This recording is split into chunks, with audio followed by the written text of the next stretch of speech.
자, 오늘 말씀 이제 사무엘하 1부 말씀을 우리가 함께 살펴보겠습니다. 우리 사무엘상을 우리 지난 시간까지 봤습니다. 사무엘상은 크게 세 부로 나눠져 있었어요. 자, 1부가 사무엘이 등장하는 것고 이제 사울이 왕으로 등극하게 됩니다. 자, 그런데 초대왕 사울이 하나님 앞에 범죄를 합니다. 자, 하나님의 명령을 어기죠. 그래서 사울이 이제 쇠하여지게 되고 그때 이제 다윗이 부음을 받습니다. 자, 그래서 다윗이 역사의 전면에 등장하게 되고요. 자, 3부에 가면은 이제 사울이 이제 다윗을 죽이려고 했고, 이제 다윗은 그의 반면에 사울을 살리게 됩니다. 그리고 이제 맨 마지막에 이제 사울의 죽음으로 사무엘상이 끝나게 됩니다. 자, 그리고 사무엘하는요, 똑같이 3부로 되어 있는데요. 오늘 살펴본 1장부터 10장까지가 다윗이 이제 왕으로, 이스라엘의 왕으로서 등극하는 모습, 그래서 다윗의 전성기의 모습을 우리 가운데 보여줍니다. 그리고 2부는요 11장부터 20장까지는 다윗이 11장에서 범죄를 합니다. 밧세바로 범죄를 합니다. 그로 인해서 이제 다윗 집안에 온갖 환란이 찾아오는 것을 기록하고 있어요. 3부는 이제 부록으로 21장부터 24장까지 부록으로 다윗의 신앙에 대해서 이제 기록하고 있습니다. 자, 그래서 사무엘하 1장은요 다윗이 드디어 하나님 약속대로 이스라엘의 왕으로 이제 등극하게 되는 모습이에요. 그래서 이스라엘의 왕으로 등극하면서 이스라엘 가운데 하나님께서 어떤 일을 행하셨는지 그것을 우리 가운데 말씀하고 있습니다. 자, 1장은 이제 사울이 죽었다는 소식이 이제 다윗에게 들리게 됩니다. 그러니까 그 사울과 사무엘이 전쟁에서 죽었다는 이야기를 듣고 다윗이 슬퍼하면서 이제 조가를 짓습니다. 슬픔의 노래를 짓는 모습이 이제 1장이 됩니다. 자, 그리고 2장이 되면요, 이제 사울이 죽어서요, 이제 다윗이 이제 블레셋 지방에 있다가 이제 유다 지방으로 다시금 복귀를 합니다. 그래서 다윗이 그 유다 지파잖아요. 그래서 유다의 왕으로 등극을 하게 됩니다. 그리고 나머지 11지파의 왕은 누가 되냐면 사울의 아들인 이스보셋이 이제 이스라엘의 왕으로 됩니다. 먼저는 이제 다윗이 유다의 왕이 됩니다. 2장 3절 4절입니다. 봉독합니다. 시작. 또 자기와 함께한 추종자들과 그들의 가족들을 다윗이 다 데리고 올라가서 헤브론 각 성읍에 살게 하니라. 유다 사람들이 와서 거기서 다윗에게 기름을 부어 유다 족속의 왕으로 삼았더라. 자, 이때부터 남유다와 북이스라엘이 이제 나뉘게 되는데요. 좀 글씨가 좀 작죠? 제가 좀 너무 작게 했나요? 제가 보니까 좀 글씨를 더 크게 써야 되는데 죄송합니다. 자, 다윗이 이제 남유다의 왕이 되고요. 자, 나머지 지파 11지파의 왕으로 이제 이스보셋이 세워지게 됩니다. 자, 이스보셋은 이제 8절부터 9절입니다. 봉독합니다. 시작. 사울의 군사령관 넬의 아들 아브넬이 이미 사울의 아들 이스보셋을 데리고 마하나임 위로 건너가 길르앗과 아술과 이스라엘과 에브라임과 베냐민과 온 이스라엘의 왕으로 삼았더라. 자, 이렇게 이스라엘 내에 이제 두 왕이 존재하게 됩니다. 자, 물론 다윗은 유다 지파 한 왕이라서 좀 세력이 약해요. 나머지 11지파를 이끌고 있는 이스보셋이 원래는 이제 세력이 강한 것으로 이제 시작을 합니다. 자, 그런데 배경이 다릅니다. 다윗은요, 그 10여 년간의 그 광야의 도피 생활 중에 도피 생활을 하면서 이제 왕이 된 사람이에요. 그래서 광야에서 정말 모든 거 다 겪은 사람이에요. 자, 그런데 이스보셋은요 그렇지가 않았어요. 사울의 아들이죠. 근데 사울이 워낙 성격이 괴팍하고 워낙 강하죠. 사울이 워낙 아들이라고 해도 실수라면 조금도 용서하지 않았어요. 그렇기 때문에 그런 아버지 밑에서 자랐기 때문에 이스보셋이 굉장히 유약했습니다. 자, 그래서 이스보셋이 스스로 왕으로 통치할 정도로 그렇게 강하지가 않았어요. 자, 그래서 이 군대 장관 그러니까 아브넬은요 아버지 사울과 사촌지간이에요. 자, 그래서 군대 장관 아브넬이 섭정하는 식으로, 그러니까 이스보셋을 도와서 나라를 다스리는 식으로 해서 이제 그 북이스라엘을 이제 다스리게 됩니다. 자, 이 두 집안 사이에요 싸움이 끊이지 않았어요. 그런데 다윗은 점점 강해지고 사울 집안은 점점 약해지게 됩니다. 자, 이러다가 3장에 자, 북이스라엘이 망하게 된 결정적인 사건이 나타납니다. 그게 바로 아브넬 사건이에요. 자, 아브넬이 말씀드렸던 것처럼 자, 북이스라엘의 군대 장관이었어요. 자, 사울과 사천지간이었죠. 자, 그런데 이 아브넬이 지금 조카를 왕으로 세워놓고는 딴 마음을 품습니다. 조카가 왕이 되니 차라리 내가 왕이 되었으면 좋겠다라는 생각을 해요. 자, 그래서 이 아브넬이요, 자, 그 선대 왕이었던 사울의 첩 리스바를 건드리게 됩니다. 자, 그런데 이 사실을 누가 알게 됐냐면 이스보셋이 알게 됐어요. 그런데 명목상 왕이잖아요, 왕. 그래도 왕이라서 이 사건을 추궁을 합니다. 아브넬에게 추궁을 합니다. 자, 그러니까 이 아브넬이 자기의 부정이 드러나게 됐어요. 자, 그러니까 이 아브넬이 보통 사람이 잘못을 했을 때, 누가 지적을 했을 때 그것을 인정하고 용서함을 받는 사람이 있는가 하면 이 자신의 죄를 덮으려고 더 크게 화를 내는 사람들이 있죠. 자, 아브넬이 그랬습니다. 자, 이렇게 이스보셋이 아브넬의 그 잘못을 책망하자 이스보셋이 어떻게 했냐면 아예 그냥 남유다로 투항을 해버립니다. 자, 그래서 12절입니다. 3장 12절 봉독합니다. 시작. 아브넬이 자기를 대신하여 정령들을 다윗에게 보내어 이르되 이 땅이 누구의 것이니까? 또 이르되 당신은 나와 더불어 언약을 맺사이다. 내 손이 당신을 도와 온 이스라엘이 당신에게로 돌아가게 하리다니. 자, 아브넬이 자기 뜻대로 자기가 왕이 되려고 했던 것이 되지 않자 아예 그냥 나라의 통째를 다윗에게로 넘겨주기로 합니다. 그렇게 약속을 해요. 자, 그렇게 약속을 하니까 다윗이요, 그래 아브넬은 그래 좋다. 네가 만약 투항하려느냐? 그러면은 한 가지 조건이 있다. 내가 처음 사울의 딸과 결혼을 했었다. 그 이름이 미갈입니다. 자, 미갈을 데리고 와라. 그러면 너가 진짜 투항하는지를 내가 알겠다. 왜냐하면 미갈은 사울의 딸이잖아요. 그러니까 사울의 사위가 되는 거예요, 다윗은. 그러니까 사울 다음에 자기가 왕이 되는 것이 정통성이 확보가 되는 거죠. 그러니까 미갈을 데리고 와라. 그럼 너의 진심을 내가 받아주겠다라고 말합니다. 자, 그래서 이제 아브넬이요, 자기 부하 20명을 데리고 또 미갈과 함께 다윗에게 투항을 합니다. 그래서 20절 봅니다. 20절 함께 봉독합니다. 시작. 아브넬이 부하 20명과 더불어 헤브론에 이르러 다윗에게 나아가니 다윗이 아브넬과 그와 함께 한 사람을 위하여 잔치를 베서라 했더라. 자, 다윗이 보니까 아브넬이 자기 옛 처를 데리고 오고 군대 장관이 부하들과 함께 투항을 하니까 이제는 이 북이스라엘이 완전히 기운 거 아니에요. 그러니까 북이스라엘까지 전체 왕으로 이제 등극할 날이 남지 않은 겁니다. 그래서 이 사람들을 위해서 이제 잔치를 베풀게 됩니다. 자, 그러면서 이제 아브넬이 북이스라엘을 이제 다윗에게로 돌리겠다라고 하면서 약속을 하고 떠나게 됩니다. 자, 그런데 중간에 누가 나타나냐면 요압이 나타납니다. 요압은요, 남유대의 군대 장관이에요. 자, 보세요.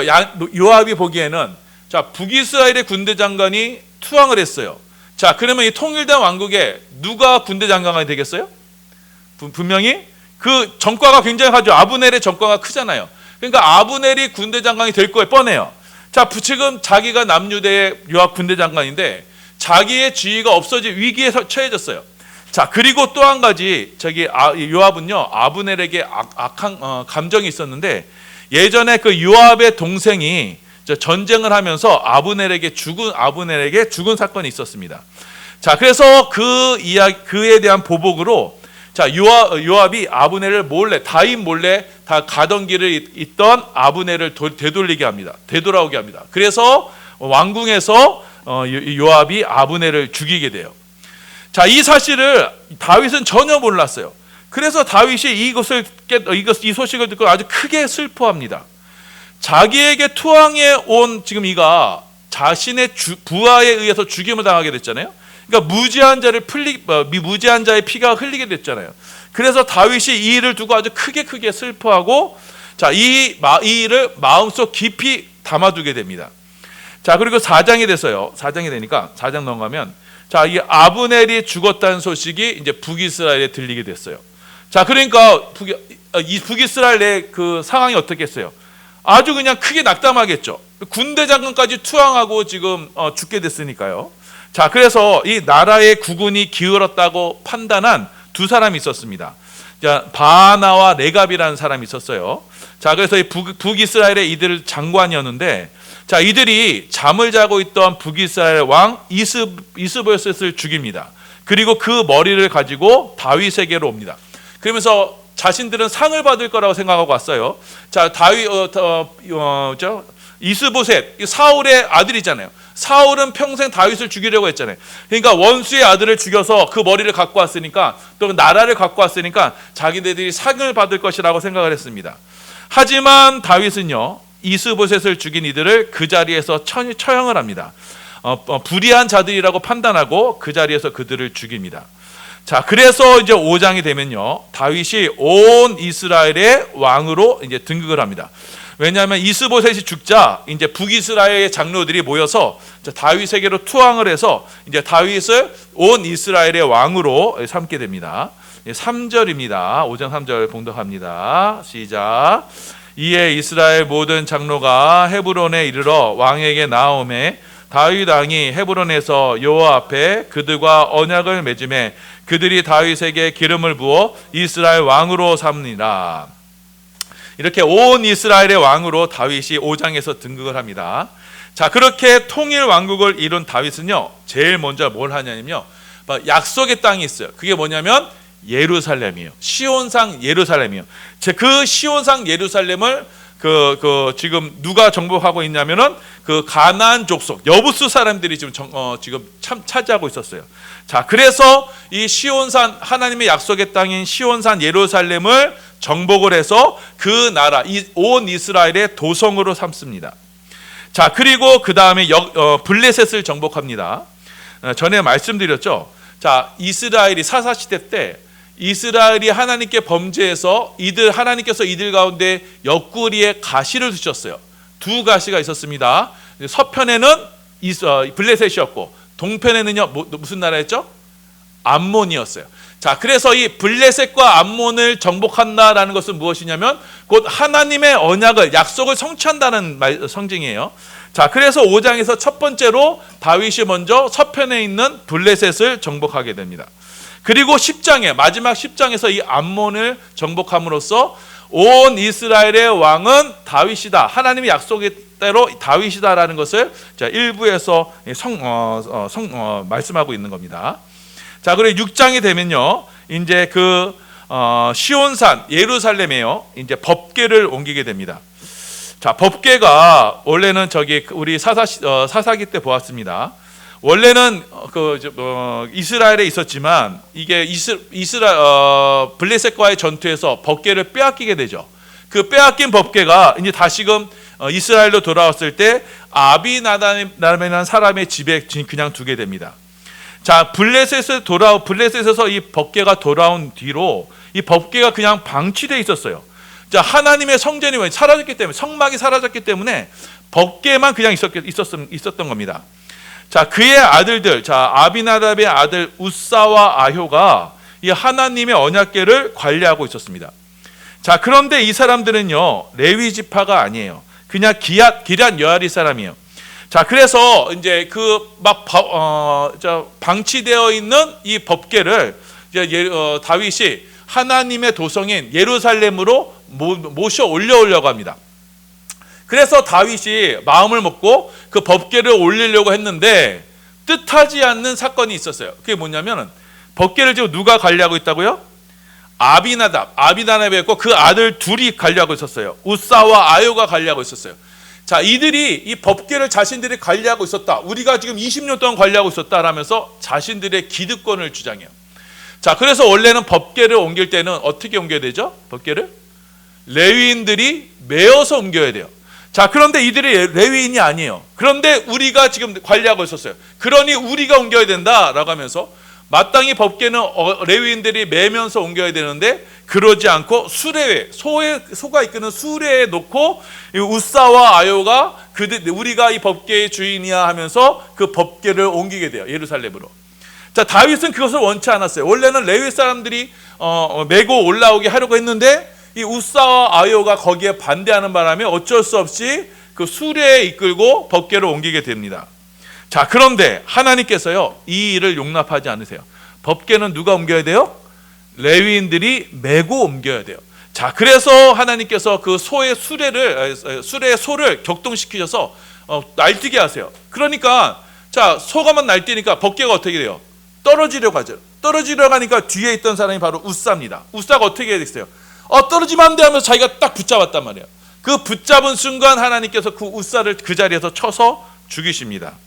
자, 그래서 하나님께서는 그 법궤가 지금 소의 수레로 가는 것을 원치 않으신다는 것을 깨닫고 다시 그 법궤를 기랏 여아림 아비나다의 집에 다시금 돌리고 그 다음에 이 일로 인해서 다윗이 크게 실망하게 됩니다.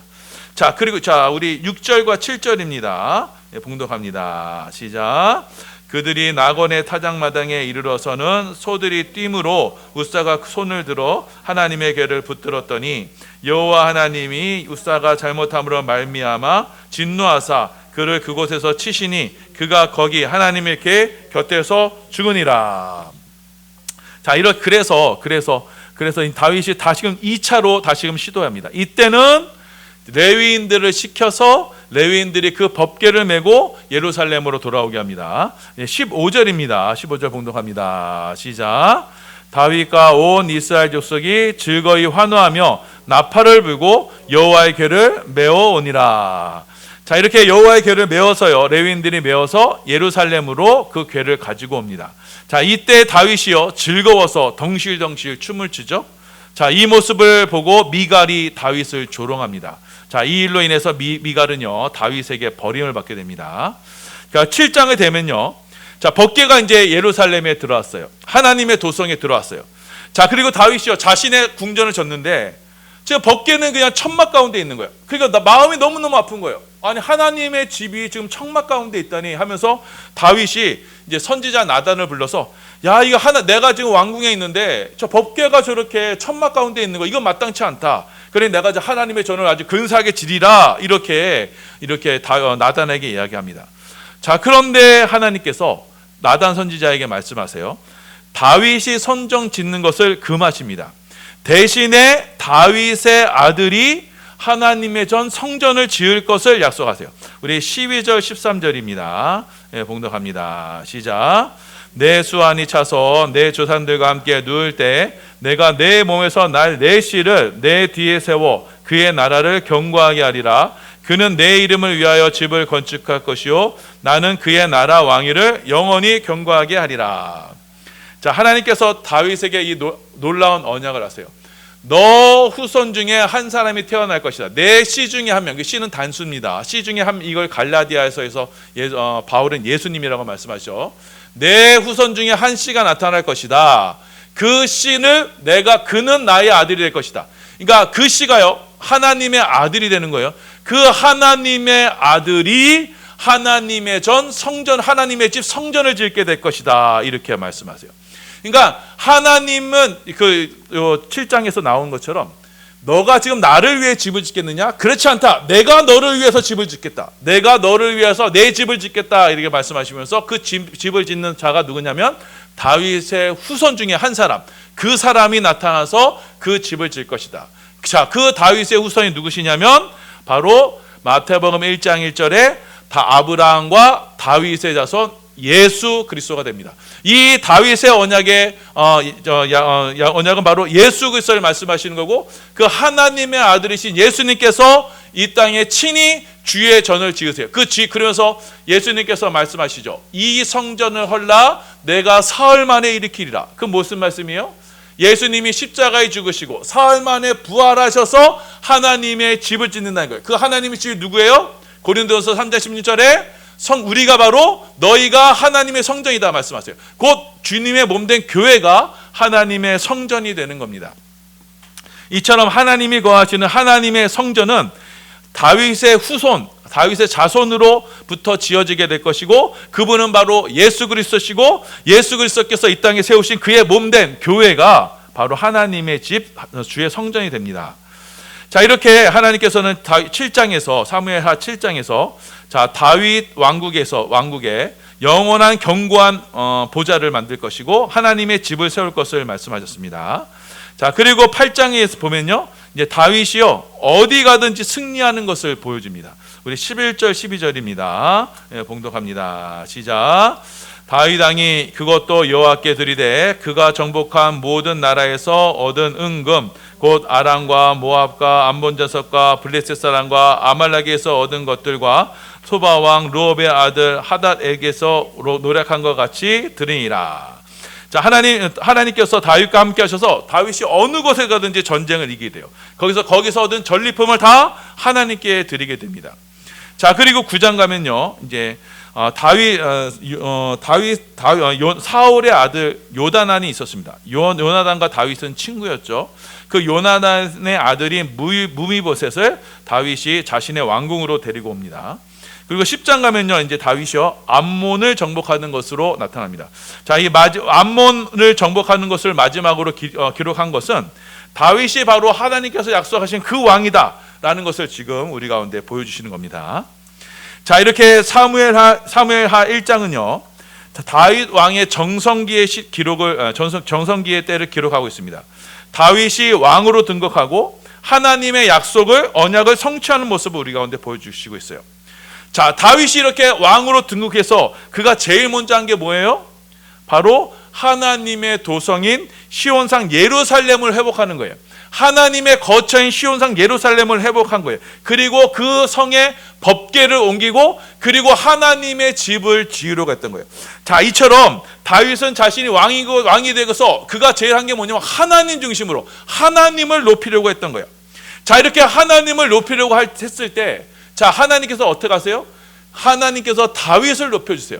다윗의 후손을 통해서 하나님께서 그 집을 지을 것을 말씀하시고 다윗의 왕자를 영원한 왕자로 세워주실 것이다, 이렇게 약속을 하시는 겁니다. 이것이 바로 성도의 삶이 되는 겁니다.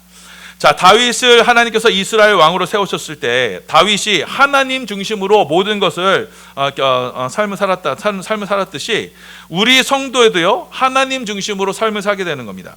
자, 그렇게 하나님 중심으로 하나님의 우리 예루살렘을 회복하고 거기에 하나님의 말씀의 법궤를 두고 거기에 하나님의 집을 지으려고 했을 때 하나님께서 친히 그 다윗에게 그 보좌를 세워주시고 그의 집을 세워줬던 것처럼 우리가 성도들가요 하나님 중심으로 삶을 살게 됐을 때 하나님께서 친히 우리 가운데 그의 성전을 세워주세요. 예수 그리스도께서 우리 가운데 임재하셔서 하나님의 집을 우리 가운데 세워주시는 거예요. 자, 이처럼 하나님의 역사는 바로 이렇습니다. 성도들이 하나님을 향해서 하나님 중심으로 삶을 살아겠을 때, 하나님을 높이며 하나님 중심의 삶을 살게 됐을 때 하나님께서는 우리를 붙드시고 우리 가운데 그의 거처를 세워주시고 우리와 함께 하시고 우리를 높여주시는 그것이 바로 성도의 삶이 되는 것입니다. 자, 그래서 여러분 이 말씀을 기억하셔서 우리 성도들의 삶은 바로 우리가 왕 같은 제사장이잖아요. 자, 다윗과 같이 이제 우리의 삶의 중심에, 우리의 마음 중심에요 지금 누가 있어요? 자, 세상 가나안이 있단 말이에요. 이것을 정복하고 하나님의 도성으로 돌리고 우리 안에 그 법궤 말씀을 중심으로 두고 우리 안에 하나님의 집을 세우는 그때 하나님께서 반드시 여러분 가운데 임재하시고 여러분을 하나님의 성전으로 삼아주시고 여러분 가운데 하나님의 은혜를 베풀어 주실 것을 믿고 우리가 바로 이 왕같은 제사장의 사명을 온전히 감당하시는 우리 모든 복된 반석 성도들 다 되시기를 예수님의 이름으로 소원하며 축원합니다. 아멘.